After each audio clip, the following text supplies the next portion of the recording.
आप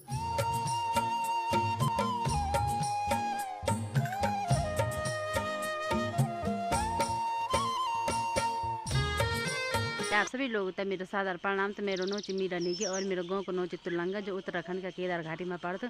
तो आशा उम्मीद करो आप सभी लोग ठीक वाला और जबकि बोलता राजी खुशी वाला। मैं भी एकदम से मस्त छूँ, बढ़िया छूँ। तो सबसे पहले आप सभी लोगों को मैं स्वागत कर दूँ एक बार फिर से अपना चैनल मीरा नेगी पहाड़ी ब्लॉग में। और अपना उत्तराखंड का नहीं खूबसूरत बाजू में देख सकते आप लोग। आप के रोल तो मैं आप लोगों को वीडियो का माध्यम से बता दे लूँ। तो थोड़े बहुत मैं आप लोगों को थोड़ी यह नज़ारा दिखाऊँ तो आप लोग वीडियो में बढ़िया रहे। और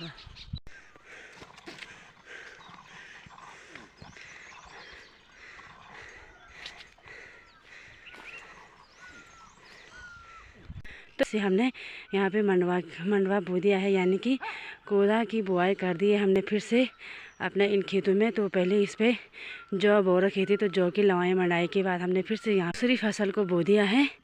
और ये देखिए भाई,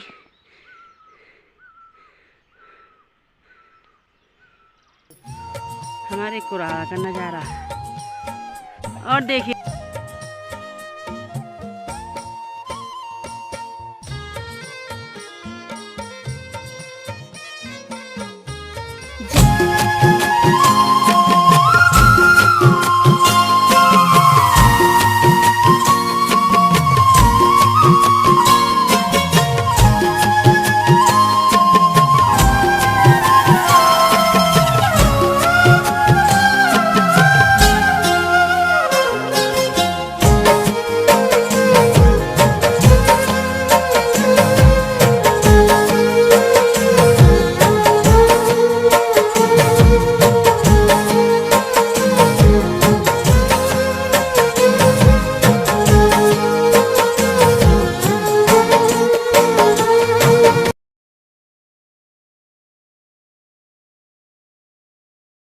तो चलिए जी, अभी आप लोगों ने वीडियो के माध्यम से देख ही लिया होगा कि आजकल हमारे घरों में क्या काम चल रहा है और हम किस काम पे लगे हैं आजकल।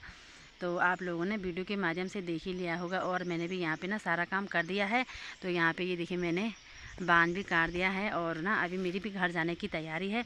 तो यहाँ पे हमने हल उल लगा दिया है। तो आज हमारे बैल भी घर चले गए हैं, क्योंकि अब बैलों का काम यहाँ नहीं है, घर में होगा। वहाँ भी अब मतलब जैसे ही हम गेहूँ की लवाई करेंगे और उसके बाद फिर से हम खेतों में बुआई करेंगे, मंडवे की यानी कि कोदे की बुआई करेंगे।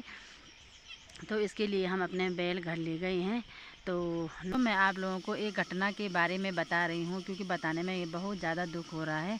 तो आप लोगों ने सुना ही होगा, तो अगर नहीं सुना होगा तो मैं आप लोगों को बता देती हूँ कि देवर गांव की घटना है ये। जो देवर गांव गुप्तकाशी से 7 किलोमीटर आगे पड़ता है। और वहाँ पे ना परसों 7 तारीख को एक महिला की बेरहमी से मौत हो गई। मतलब बेरहमी से मारा गया है उस महिला को। और वो भी जंगल में। तो वो जंगल में जा रखी थी अकेले बांध घास के लिए। तो वहीं पे उस महिला की बेरहमी से मौत हो गई है। पता नहीं कि ये बात तो सोशल मीडिया तक भी पहुंच गई है। तो आप लोगों ने भी सुना होगा, अगर नहीं भी सुना होगा तो आप लोग, मैं बता रही हूँ कि मतलब सुबह के टाइम पे जंगल जा रखी थी अब अकेले। क्योंकि हमारे उत्तराखंड में होता ही ऐसे है, मतलब किसी चीज़ का डर नहीं होता है। आदमी बेफिक्र होकर कहीं भी जा सकता है, चाहे घर हो, चाहे बाज़ार हो, चाहे जंगल हो। मतलब ऐसा कोई डर नहीं है जाने के लिए। तो आराम से अपने घूम सकते हैं। तो मतलब आज तक ऐसा हुआ नहीं है। तो मतलब यहाँ भी हमारे उत्तराखंड में भी ऐसा सुनने को मिल रहा है अब। तो जहाँ उत्तराखंड को देवभूमि कहा जाता है, तो ऐसा सुनने को मिल रहा है। तो बहुत ज़्यादा दुख होता है। तो वो दीदी भी अपने आजकल तो हम ज़्यादा दूर जाते नहीं है, क्योंकि जो बांझ खरसों होता है मतलब उसकी पत्तियाँ तो झड़ चुकी है और उस पर ना पूरी तरह से नई पत्तियाँ आ चुकी है। तो हम आजकल हमारा जो बांध घास होता है वो बहुत नज़दीक में होता है। तो वो भी अपने घर से नज़दीकी जंगल में जा रखी थी बांध के लिए। पता नहीं वहाँ पे किसी ने उसका इतनी बेरहमी से उनको मारा है कि क्या ही बोले सोचकर भी। और आप लोग अगर उसकी तस्वीर देखोगे, वीडियो देखोगे ना, तो आपकी पूरी रूह कांप जाएगी किस तरह से कितने बेरहम इंसान ने इसको मारा है। फिर क्यों मारा है, किसी को कोई हक नहीं बनता है कि कोई किसी को इतने तरह। सुबह चली गई थी जंगल, जैसे हम सुबह उठते हैं और फिर से जंगल चले जाते हैं।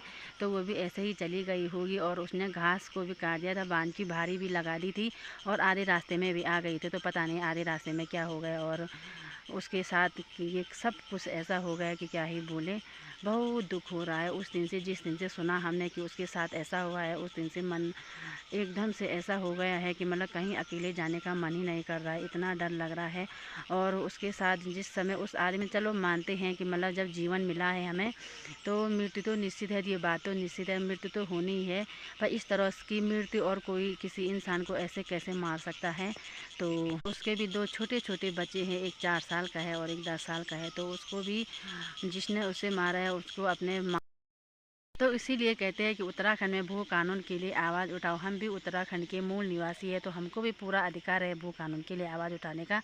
और अगर ऐसा ही चलता रहा तो 2-4 साल में हमें खुद अपने उत्तराखंड में डर डर के जीना पड़ेगा, हम शान से नहीं जी पाएंगे यहाँ भी। तो अगर हमको बेफिक्र होकर जीना है अपने उत्तराखंड में तो हम चाहिए। और उसका नतीजा अगर ऐसा ही चलता रहा तो उसका नतीजा आप लोगों ने देख ही लिया होगा सामने पे। आज उसके साथ हुआ है तो कल किसी और के साथ भी हो सकता है, क्योंकि उस दिन से हमें ना जंगल या खेतों में जाने के लिए भी बहुत डर लग रहा है। तो ऐसा ही वो जा रहा है कि बाहर का कोई युवक था गाँव में जो मतलब खच्चरों के साथ आया था, तो इसकी हत्या की है। तो अब हम नहीं जानते क्यों उसने ये हत्या की है। पहले तो वो भी उनके लिए मतलब अनजान था और ये भी उनके लिए अनजान था, तो फिर उसने ऐसा क्यों किया है। और वो भी किसी बाहर के आदमी को क्या हक बनता है, गांव में किसी को भी कुछ बोलने का हक नहीं है, तो मारने का हक किसने दिया। तो वो भी इतनी बेरहमी से मारा उसने कि क्या ही बोले। तो इसीलिए बोल रहे हैं कि अपने उत्तराखंड को बचाओ, बाहर के लोगों को मत आने दो, अपने गाँव में जगह मत दो और अपने आप सुरक्षित अपने आप रह जाओगे आप लोग। तो वहाँ पे उस बहन की इतनी बेरहमी से हत्या की है, तो मतलब हम तो सोच भी नहीं सकते। ऐसे भी इंसान रहते हैं, ऐसे भी इंसान होते हैं जो किसी को इतनी बेरहमी से मारते हैं। तो उसके जो पूरा जो बदन था उस पर तो एक भी खरोच नहीं था, कहीं भी निशान नहीं था, खाली पत्थरों से उसके सर में मारा गया था। पूरा जो मुँह था उसका भी इतना बर्बाद हो रखा था और सर को पत्थरों से मारा था उसने। तो मतलब ऐसा किसी के साथ ना हो। अगर आप लोग चाहते हैं कि हमारे उत्तराखंड में ऐसी बात ना हो तो आप लोग भी आवाज़ उठा सकते हैं। बाहर के लोगों को आने मत दो, अपने गांव में बसने मत दो और वो अपने आप सुरक्षित रह जाओगे आप लोग। तो इसी बात का डर है कि हमारे बाहर के लोगों को अपने गांव में जगह दे रहे हैं, बसा रहे हैं लोगों को और वो सुकून से यहाँ पे बस रहे, और फिर उसके बाद हम लोगों के साथ ऐसा कर रहे हैं। तो हम यही चाहते हैं कि आप लोग किसी को जगह मत दो, आने मत दो। तो बस हम क्या कह सकते हैं कि उस बहन की आत्मा को शांति मिले। और छोटे बच्चों से उसकी माँ को अलग कर दिया है और एक माँ बाप से उसकी बेटी को भी अलग कर दिया है, एक परिवार वालों से उसकी बहू को अलग कर दिया है। तो बस हम भगवान से यही दुआ करते हैं कि इतना बड़ा दुख दर्द सहने की इन सबको शक्ति देना। और जिसने ये काम किया है और वो पकड़ा गया है, पुलिस प्रशासन उसे अपने साथ ले गई है। तो बस हम यही कहते हैं कि और आप लोगों को भी यही सोच है कि उसने उसके साथ ऐसा किया है तो उसको भी मत छोड़ना, उसको भी सीधा फांसी की सज़ा होनी चाहिए। बस हम यही कहते हैं। और आप लोग भी ज़रूर इस वीडियो को शेयर करना और आप लोग भी उसके लिए थोड़ा आवाज़ उठाना कि उस बंदे को छोड़ना ही नहीं। चाहे मतलब उसने किया हो, चाहे उसी ने किया ये, चाहे किसी और ने करवाया, पर उसको भी ऐसी ही सज़ा, ऐसी ही बेदर्दनाक मौत मिलनी चाहिए। बस हम बोलना चाहते हैं। ये अभी यहाँ पे टाइम भी काफ़ी हो गया है, तो 12 बज चुके हैं, तो अभी खाना बनाने के लिए भी जाना है।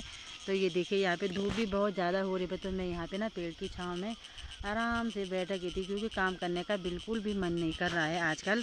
तो यहाँ पे मैंने थोड़ा सा बांध काटा ये अपनी सोल्टी पे और फिर से मैं घर चली जाती हूँ। तो चलिए फिर चलते हैं और आप लोगों को ना मिलती हूँ मैं सीधे अपने घर में।